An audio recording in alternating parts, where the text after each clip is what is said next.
On 22nd April, at least 26 people were killed and many injured after terrorists opened fire on tourists in Jammu and Kashmir. The attack occurred in Pahalgam, a popular tourist destination in Kashmir.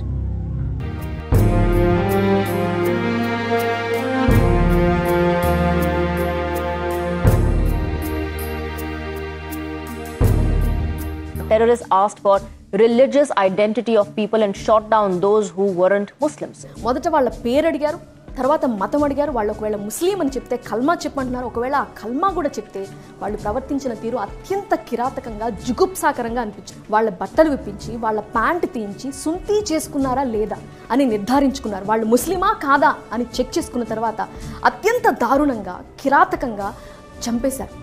पूरी खाली पति side में था, एक इंसान है, उसने उसको गोली मार दी. यहाँ पे उसने बोला कि शायद मुस्लिम नहीं है, उसने उसको गोली मार दी. They were asking హిందూ ఏ ముస్లిం ఏ హిందూ ఏ ముస్లిం. నిజంగా పడుకుంటే బతుకుతామా, పరిగెడితే బతుకుతామా, ఏమో అర్థం కాలేదు. మొత్తానికి ఒక జస్ట్ 5 days ట్రిప్ వెళ్ళి లైఫ్ పోగొట్టుకొచ్చుకున్నానండి.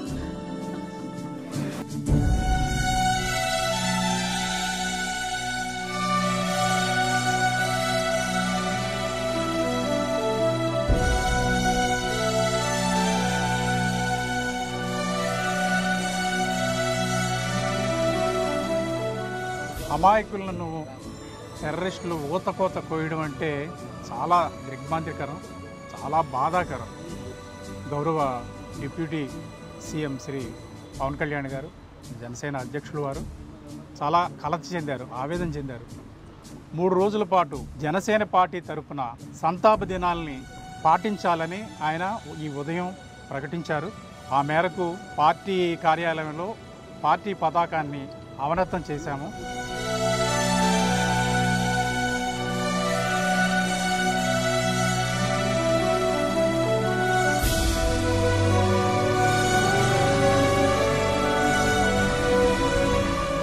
పర్యాటకుల్ని అన్యాయంగా టార్గెట్ చేసి మతం పేరుతోటి ఉగ్రవాదులు ఆ విధంగా దాడికి పాల్పడడం నిజంగా తలదించుకునే పరిస్థితి.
Based on religion, it's a very clear-cut target killing.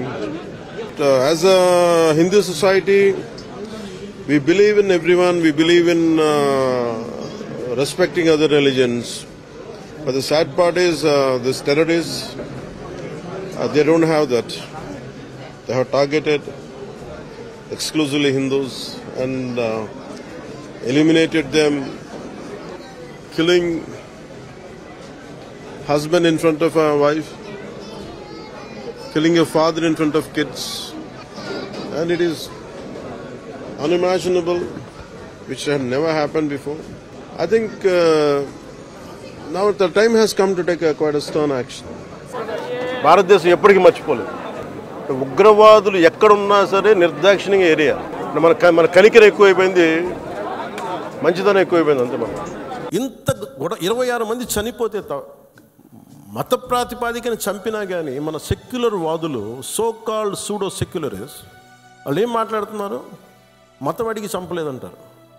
చనిపోయిన మధుసూదన్ గారి భార్య అందరూ వాళ్ళు అబద్ధాలు చెప్తారు. వాళ్ళు పాకిస్తాన్ని ప్రేమిస్తూ అంటారు. వీళ్ళందరూ ఇక్కడ భారతదేశంలో కూర్చొని మీరు పాకిస్తాన్ని ప్రేమిస్తుంటారు. మొన్న కొంతమంది నాయకులు డిబేట్లో మాట్లాడుతుంటే చూస్తున్నాను. మీరు పాకిస్తాన్ అంత ప్రేమిస్తే దయచేసి పాకిస్తాన్కి వెళ్ళిపోండి, ఇక్కడ ఎందుకు? సో మనందరి తరపున, మీ అందరి తరపున, పార్టీ తరపు నుంచి ఆయనకి ఒక 50 లక్షల రూపాయలు ఆయన కుటుంబానికి అందజేస్తున్నాం. అని నాకు ఎప్పుడు డబ్బులు అనౌన్స్ చేయడం ఇబ్బందిగా ఉంటుంది. దేనికంటే మనిషి ప్రాణాలకు విలువ కట్టడం నాకు ఇష్టం ఉండదు. కానీ కొన్ని సందర్భాల్లో అది చిన్నపాటి ఊతం అవుద్ది అంతే. పిల్లల చదువులకు కావచ్చు, ఇంకోటి కావచ్చు. ఇవన్నీ కాకుండా మధుసూదన్ గారి కుటుంబానికి, వారి కుటుంబ సభ్యులందరికీ ఈ సందర్భంగా నేను ఒకటే విన్నవించుకుంటున్నాను. ఏదో ఈరోజు ఒక 50 లక్షలు ఇచ్చి మిమ్మల్ని వదిలేయటం కాదు. మీకు ఏ కష్టం ఉన్నా సరే వాళ్ళకి మన పేషెంట్ నెంబర్స్ కూడా ఇచ్చాను. Any time you can reach out.